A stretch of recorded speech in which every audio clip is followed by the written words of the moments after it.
সনাতনী ধর্মগ্রন্থের অন্তরালে ষড়যন্ত্রমূলক ধর্মীয় বিভ্রান্তি প্রচারের পর্দাফাঁস। সন্দেহভাজন পাকিস্তান সহযোগী এক ব্যক্তি আটক। ঘটনায় ব্যাপক চাঞ্চল্য।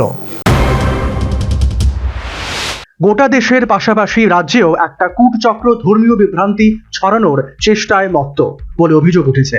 এই অবস্থায় লেম্বুছড়ার সিপাহীপাড়াস্থিত সংস্কৃত বিশ্ববিদ্যালয়ের একলব্য পরিসরে সন্দেহজনক 4 ব্যক্তির অনধিকার প্রবেশ, অনুমতি ছাড়া ছাত্রাবাসে বহিরাগতদের আনাগোনা, পরিচয়পত্র দেখাতে ব্যর্থ 4 অভিযুক্ত। ধর্মীয় বিভ্রান্তি ছড়ানোর অভিযোগ উঠল অভিযুক্তদের বিরুদ্ধে। পুলিশের হাতে তুলে দেওয়া হলো সন্দেহভাজনদের। ঘটনায় কেন্দ্রীয় সংস্কৃত বিশ্ববিদ্যালয়ের একলব্য পরিসরে সোমবার চাঞ্চল্যকর পরিস্থিতির সৃষ্টি।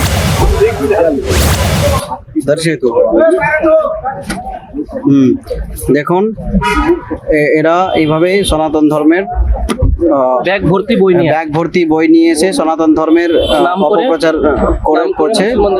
হ্যাঁ, এইভাবে গীতা, তেরা জ্ঞানামৃত এইভাবে করে। অভিযোগ, 4 জন বহিরাগত কোনো পূর্বানুমতি ছাড়াই বিশ্ববিদ্যালয়ের ছাত্রাবাসে প্রবেশ করেন। প্রত্যক্ষদর্শীদের দাবি, তারা ছাত্রছাত্রীদের সঙ্গে ধর্মীয় বিষয় নিয়ে বিতর্কিত আলোচনা শুরু করেন এবং কিছু বক্তব্যের মাধ্যমে বিভ্রান্তি ছড়ানোর চেষ্টা করেন। ঘটনাটি নজরে আসতেই বিশ্ববিদ্যালয়ের অধ্যাপকরা বিষয়টি গুরুত্ব সহকারে দেখেন এবং সংশ্লিষ্ট ব্যক্তিদের প্রিন্সিপালের কক্ষে ডেকে পাঠানো হয়। সেখানে স্থানীয় বাসিন্দারাও উপস্থিত হন। পরিচয় জানতে চাওয়া হলে অভিযুক্তরা স্পষ্ট কোনো নথি বা পরিচয়পত্র দেখাতে পারেননি বলে অভিযোগ। এতে সন্দেহ আরও ঘনীভূত হয়। পরিস্থিতি উত্তপ্ত হয়ে উঠলে বিশ্ববিদ্যালয় কর্তৃপক্ষ পুলিশকে খবর দেয়।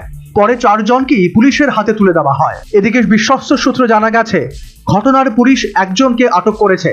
শুরু হয়েছে পূর্ণাঙ্গ তদন্ত। বিশ্ববিদ্যালয় চত্বরে নিরাপত্তা জোরদার করা হয়েছে। শিক্ষা প্রতিষ্ঠানে অননুমোদিত প্রবেশ ও বিভ্রান্তিমূলক প্রচার রুখতে কড়া নজরদারির নির্দেশ দেওয়া হয়েছে। Bureau report, news vanguard.